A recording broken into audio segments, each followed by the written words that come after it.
In the record wet spring of 1973, on a river-bottom farm along the White River in southern Indiana, a 60-year-old woman named Ada Renner yoked 6 red Devon oxen and walked them down into a flooded field that every tractor in the township had already given up on. She was a teamster's daughter, and the cattle her father had broken to the yoke were older than most of the marriages in the county, slow as a Sunday sermon, and the whole township had a name for her before she ever finished her first furrow. They called her the Ox Woman, and they laughed about it for the better part of 10 years. At the elevator and at the feed store and across the fence lines on Sunday afternoons, right up until the rain that spring refused to stop, and every planter and every disc and every proud green machine for 30 miles sat mired to its axles in ground that would not carry the weight. Ada Renner did not go soft in the head. She had read a thing written in pencil in a hand that had been dead for 20 years that not one of those laughing men had ever had the patience to read. She was a lean woman, weathered the color of a saddle left out in the weather, with deep lines fanning from the corners of pale gray eyes and a face that had spent 60 summers looking into the low sun. Her hair had gone white and wispy, and she kept it pinned up loose under a broad-brimmed straw hat with a dark band gone soft with sweat and years. That morning she wore what she wore most mornings when the ground was working, an old oilcloth slicker hanging open over blue bib overalls and a pale work shirt buttoned to the throat, and by the time the sun cleared the barn, she was mud to the knee. Mud on her hands, mud drying in a pale crust along the hem of the slicker. Her hands were large for a woman, big-knuckled, the skin split at the thumbs as a working hand splits every March, and there was a gentleness in them that only ever showed when they were resting on the neck of an animal. She was not a soft woman, and she was not a hard one. She was the kind of woman a stranger would drive past on the county road and never once see, and that, more than anything else in it, is what this story is truly about. To understand why the whole township laughed, you have to understand what everybody in that valley believed that wet April and May. Because their laughing was not cruelty exactly. It was faith. It was the plain and total faith of men who had watched the tractor arrive in their own lifetimes and change everything. Their fathers had farmed 40 acres behind a team and called it a full life. They farmed 400 behind a diesel and were reaching for more. The machine had lifted them clear up out of the mud their grandfathers died in. And a man does not laugh at the thing that saved his grandfather. He laughs at the thing that saved him. To the farmers loafing at the grain elevator in that river town, a team of oxen was not a tool. It was a museum piece. It was a photograph on the wall of the diner. It was the past, and they had spent their whole lives climbing up out of the past with both hands. And here was a lean, gray-headed woman down in the bottom ground walking behind 6 red steers as if the last 70 years had never happened at all. They were not wrong about the numbers, and this is worth being honest about. An ox is slow. Ada's team, in a dry year on good ground, could turn perhaps an acre in a long day, maybe a little more if the soil was mellow and the flies were not bad. A neighbor with a middling tractor could turn that acre before his coffee went cold. On paper, in a normal year, in every year anybody in that valley could remember, the men were right and Ada was wrong, and everyone, including Ada, knew it. She never once argued the point. That was part of what made them laugh all the harder. She would come in behind her team at dusk with 2 acres done, where a machine would have done 20, and she would stable her cattle and rub them down and feed them and she would not say a single word in her own defense. A woman who fights back gives you something to push against. A woman who just keeps yoking her oxen every morning and says nothing gives you nothing. And the men filled that nothing with laughter because they did not know what else to do with it. The idea did not come from Ada. That is the part the valley never understood, and it is the heart of everything that happened that spring. The oxen and the knowing of the oxen came down to her from her father, a man named Elias, who had come across from the old country as a boy and had made his living for 50 years as a teamster on the river bottoms, breaking and driving cattle for men who could not or would not do it themselves. He was, in the years before the tractor swallowed his trade, one of the last men in 3 counties who could take a pair of wild red yearlings and gentle them and yoke them and turn them into a team that would lean into a load together and hold a straight furrow all day. And he wrote it down. He wrote all of it down in a hand-sewn book with cracked pasteboard covers that he kept wrapped in an oilcloth against the damp, a teamster's book he had started as a young man and added to every winter of his life.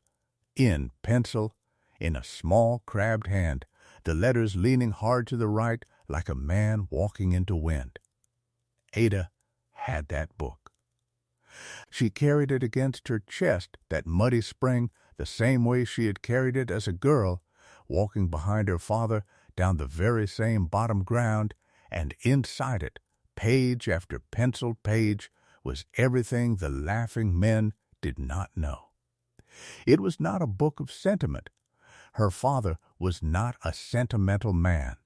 It was a book of weights and angles and days, of exactly how much a yoke of oxen could draw on level ground and how much less on a grade, of which cattle to match and which to keep apart, of the length of a working day in July and the shortness of one in November. And threaded all through it, in entries her father had made across 40 winters, was the one thing that would matter more than all the rest that spring. The thing he had underlined once, hard enough to break the pencil lead so that the mark went silver, and then stopped. He had written it plainly, as a fact he had learned in the mud and never forgot. But we are not there yet. The valley was not there yet. In that drowned May, all the valley knew was that the rain had started in the 2nd week of April, and it would not stop. It rained as it rains in a year people remember for the rest of their lives. It came soft and gray and steady day on day, a rain with no drama in it at all, which is the worst kind. A thunderstorm passes. This did not pass. The bottom ground along the river, the richest black dirt in the county, and the reason anybody farmed there at all, took the water and held it and shone. By the 1st week of May, the fields lay under a skin of standing water that caught the gray light and threw it back at the sky, and in that flat brightness you could see, here and there across the bottoms, the shapes of tractors that men had driven out onto ground they swore would carry them, and could not. A neighbor of Ada's, a big careful farmer named Del Cutter, who worked the ground on the far side of the section line, had put his best tractor into his own bottom field on the 9th of May, certain the top had dried enough, and it had gone down to the axles in 40 feet and sat there for 11 days, red and useless, and canted at an angle, while the rain came on and the water rose around its wheels. Every man who drove past on the county road saw it. Every man understood what it meant. The planting was not late yet. But it was going to be late, and in 1973, late had a price. The price was the crop insurance cutoff. This is the piece a modern listener has to hold on to, because it is the whole clock of the story. In that country, in that year, a corn farmer who wanted the protection of his crop insurance had to have his seed in the ground by a fixed date, a date printed on a form in an office in town, a date that did not care about rain. Plant by that date, and a ruined crop still paid something. Miss it, and a man was farming naked, with the bank holding his note and the sky holding his fate and nothing at all in between. Every farmer in the valley knew the date as well as he knew his own birthday, and every farmer in the valley in the second week of May was watching the sky and watching the calendar and doing the arithmetic that would not come out right. The ground would not carry a machine. The date would not move. And between those two facts sat every mortgage in the township.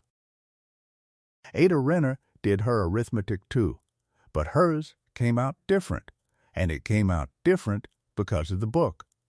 She read her father's pages by lamplight in a kitchen that smelled of wood smoke and wet wool, the oilcloth covers open on the oilcloth of the table, and she read the entries she had read 100 times, and this time they were not history.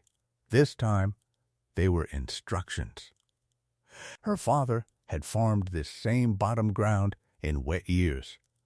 He had written down what he did.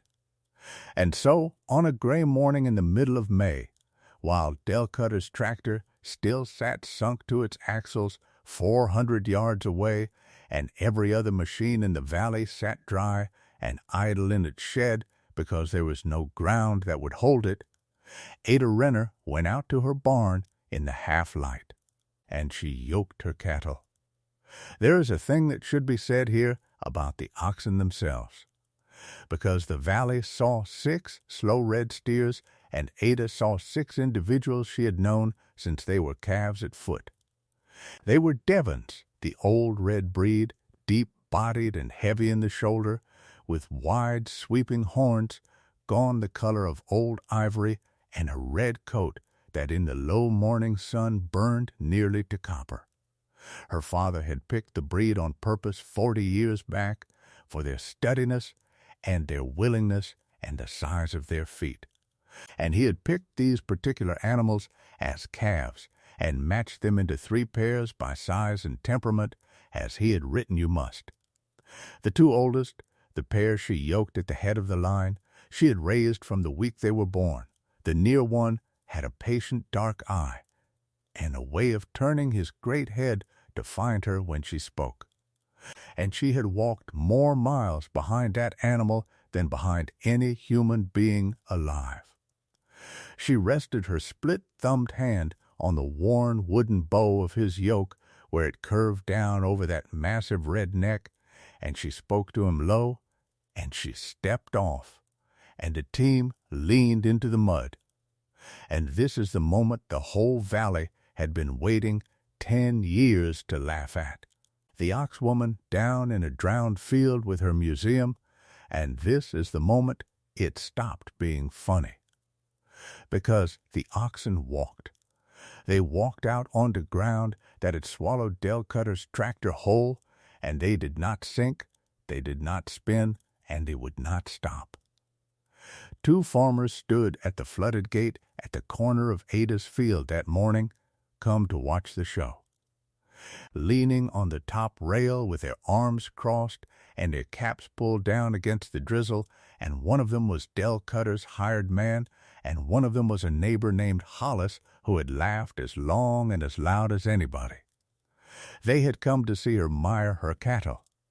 They stood there a long time, and no laugh came, and after a while, without a word to each other, they uncrossed their arms. I am going to hold back the reason for one more turn of this story, because the 2 at the gate did not understand it yet either, and it is worth staying in that place of not quite understanding a moment longer, as the whole valley stayed in it that spring. What those 2 at the gate saw was only the fact of it. They saw 6 oxen and a gray-haired woman walking mud that would not carry a wheel. They saw the water lying bright in the furrow behind her, and the seed going down into ground that every man among them had written off for the year.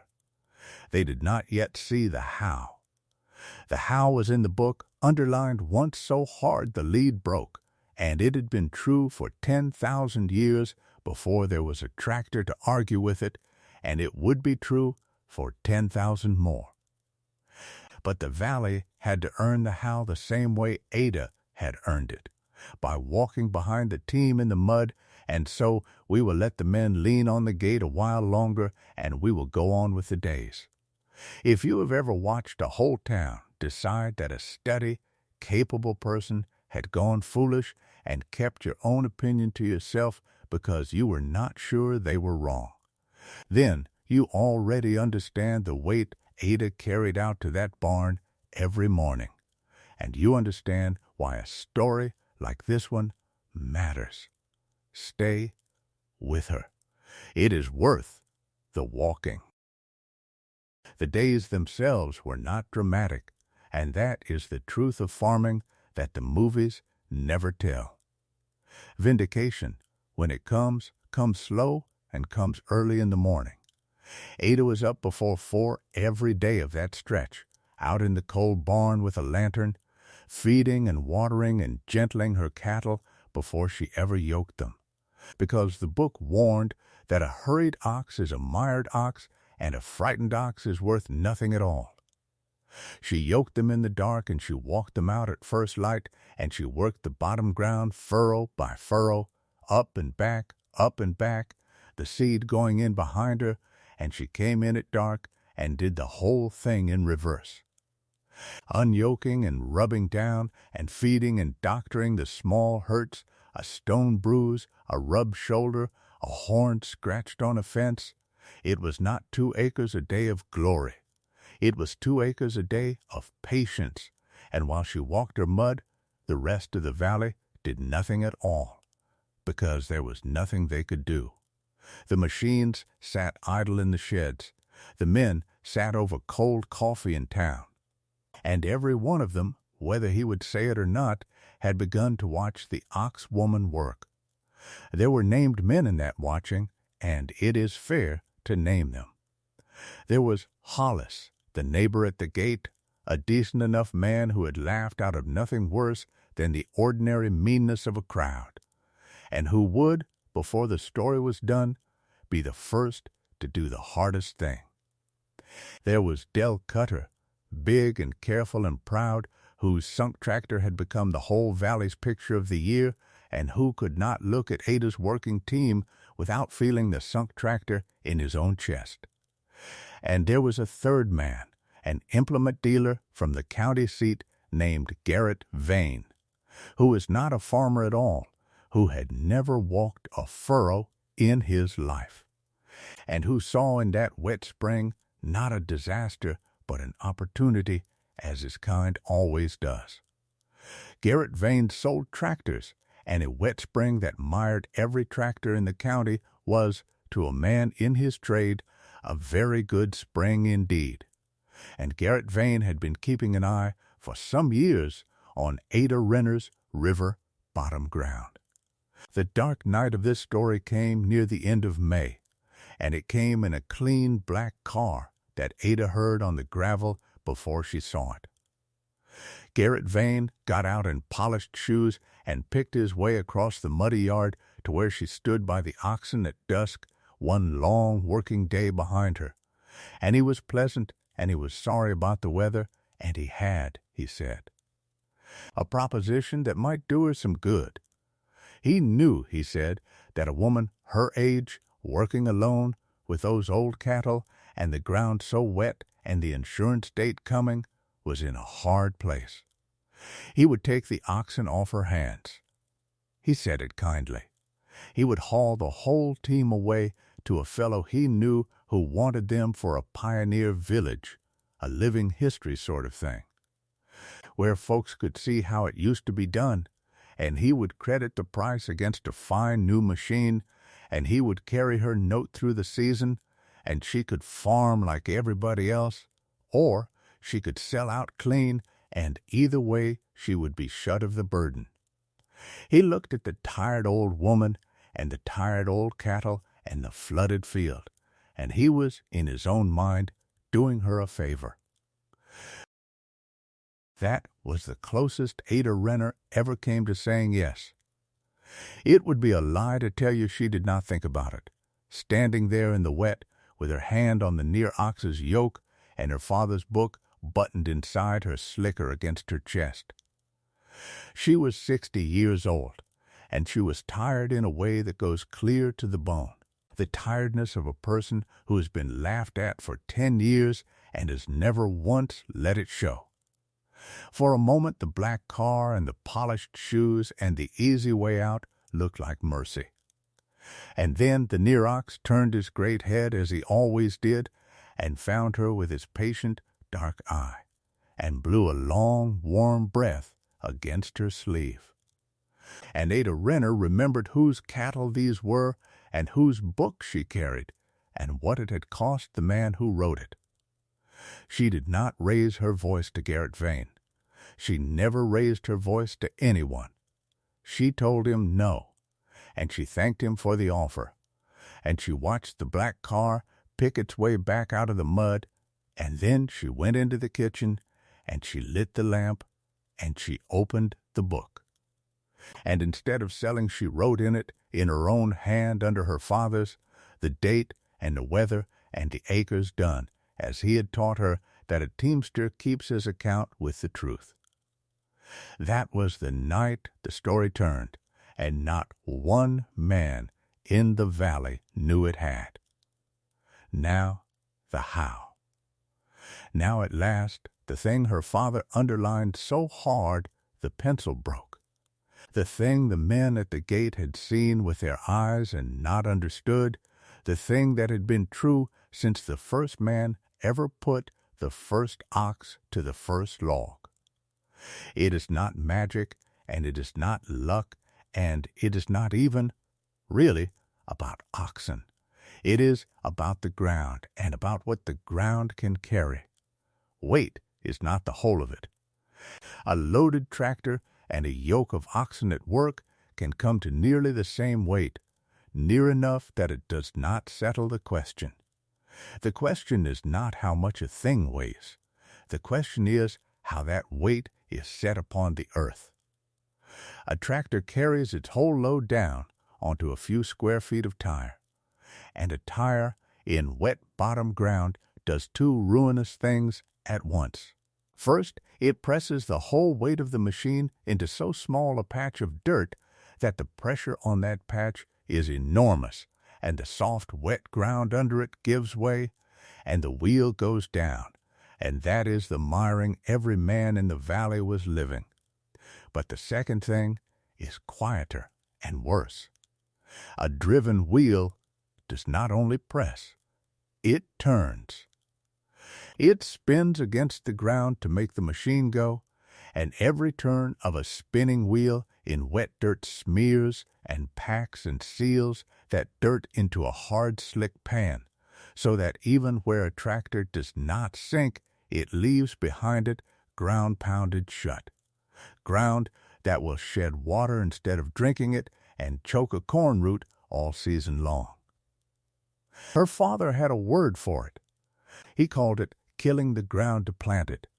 An ox does neither of these things, and here is the whole secret in one plain sentence, the sentence underlined in the book.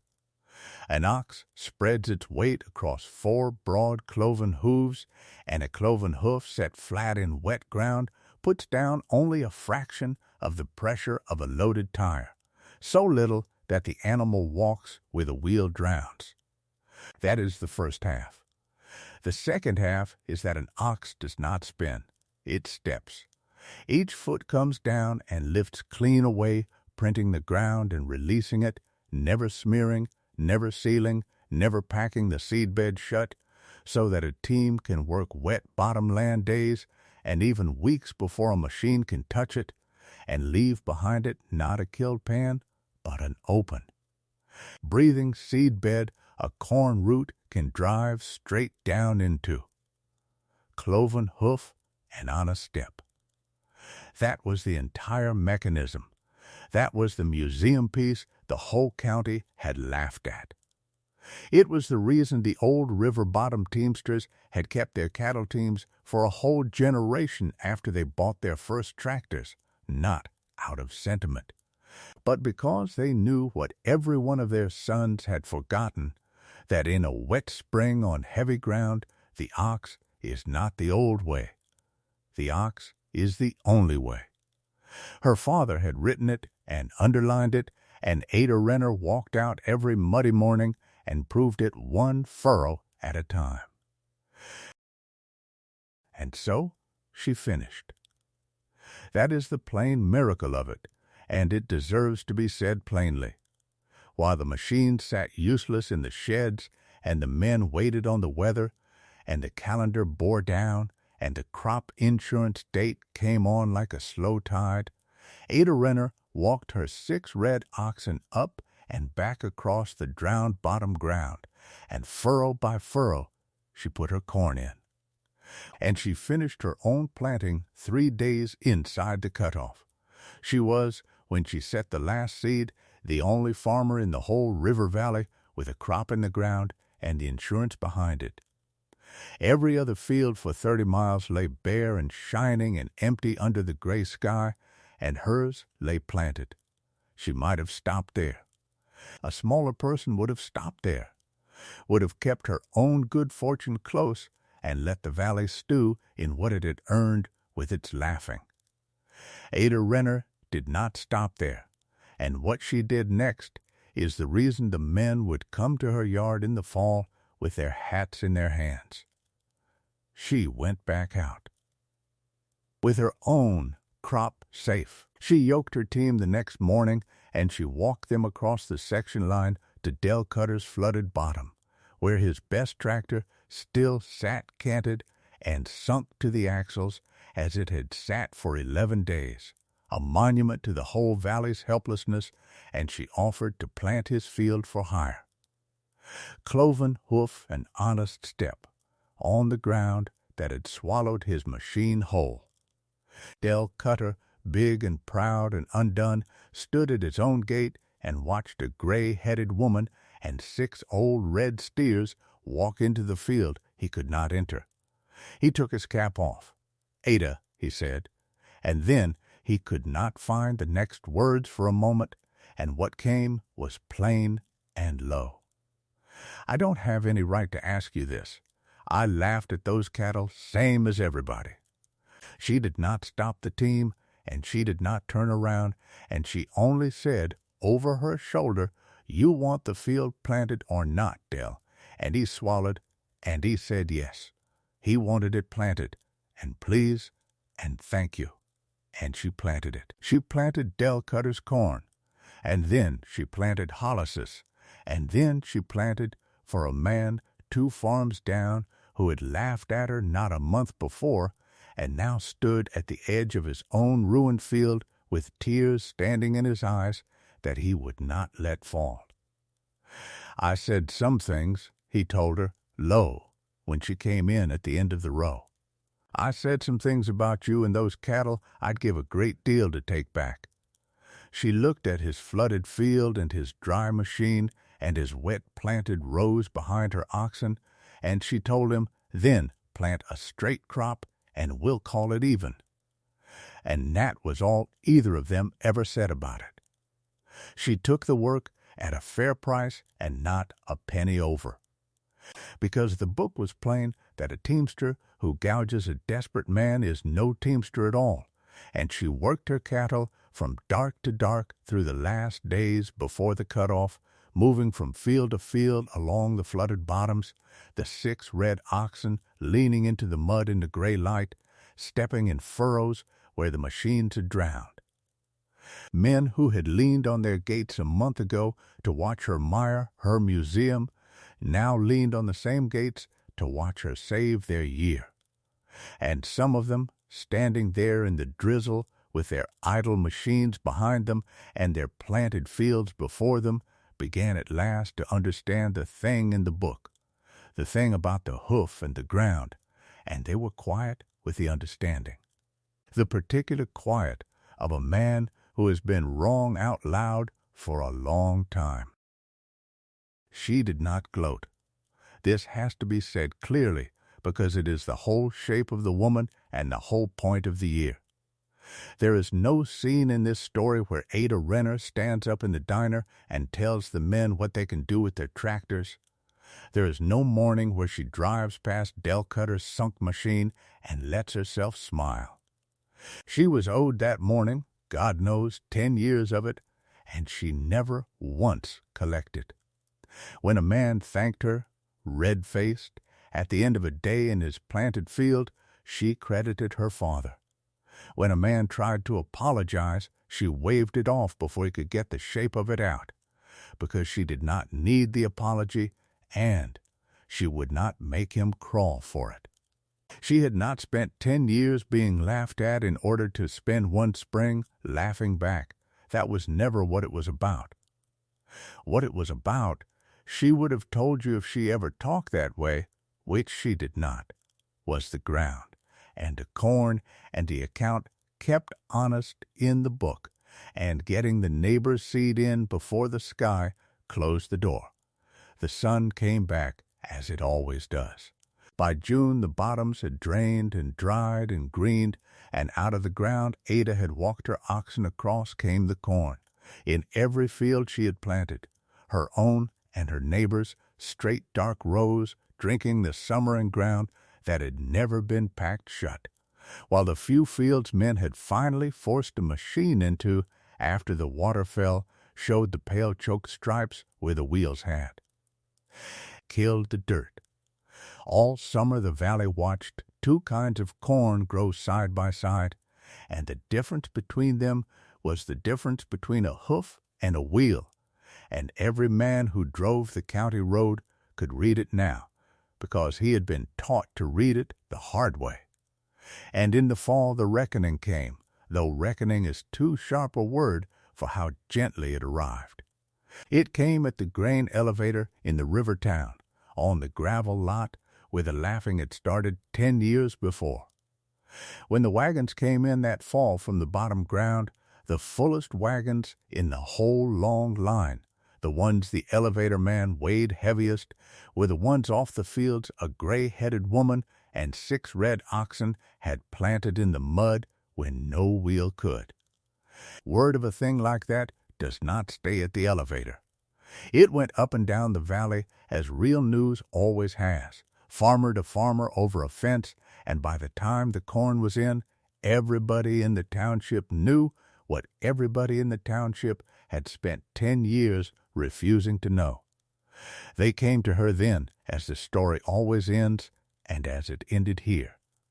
Not in a crowd, and not with a speech, but one man at a time, across the muddy yard, with a cap turning in 2 hands. Hollis came first. Hollis, who had leaned on her gate that morning in May expecting to laugh, came up the lane on a Sunday afternoon in the fall and stood in her yard by the oxen and turned his cap over and over, and he did not make a speech either, because he was not that kind of man and this was not that kind of place. What he finally got out was small, and it was hard, and it was the whole of it. "I was wrong about you," he said, standing there with the cap going around in his hands.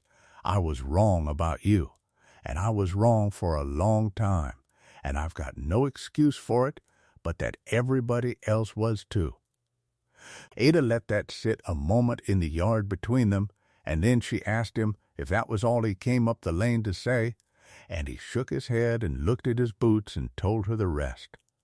"I want to learn it," he said. "The team, the wet ground, whatever your father wrote down in that book, and I want to hire your oxen for my bottom field come spring, cash on the barrelhead now, before the snow. So if the rain comes again, I'm not standing at my gate like a fool." He held the money out flat across the yard, actual folding money in a work-hard hand. And Ada Renner, 60 years old, mud to the knee, her father's book buttoned inside her open slicker against her chest, and her split-thumbed hand resting on the worn bow of the near ox's yoke, where it curved over that great red neck. Looked at the money and looked at the man a long moment, and what she said was not about being right. It wasn't me, she told him. It was him. It was all of it written down, and all I did was read it. Then she took the booking, and she said to come Saturday, and she would start teaching him what she knew, which was mostly what her father had known before her.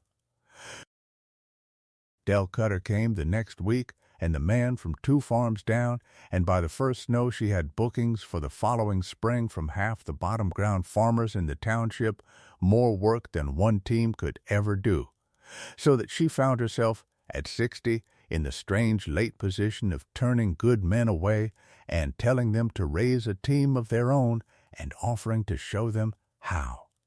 The county paper sent a man out with a camera before the ground froze, and the picture ran on the front of the farm page that winter, and it is worth telling you exactly what was in the frame, because the paper got it right.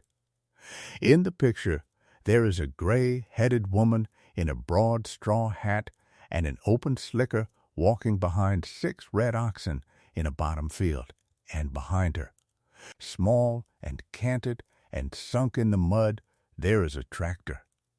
The caption did not editorialize. It did not need to. Anyone in that valley who looked at that picture knew the whole story, the 10 years of laughing and the one wet spring, in a single glance, and knew which of the 2 things in the frame had gone into the field and which had not. Ada Renner farmed that bottom ground for another 12 years, and she taught in that time more young men to yoke and gentle and drive a team than her father had taught in his whole life, because the valley had learned a thing it did not intend to forget again. She never wrote a book of her own.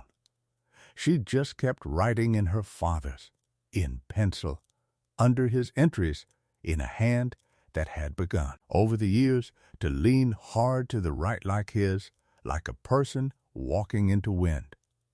She wrote down the weights and the days and the wet springs and the names of the young men and the calves they broke, and she kept her account with the truth, and when at last she could not walk the furrows any more, she gave the book, oilcloth covers and all, to Hollis's son, who had learned to drive a team in her bottom field and who has it yet and reads in it and adds to it in a third hand under the other 2.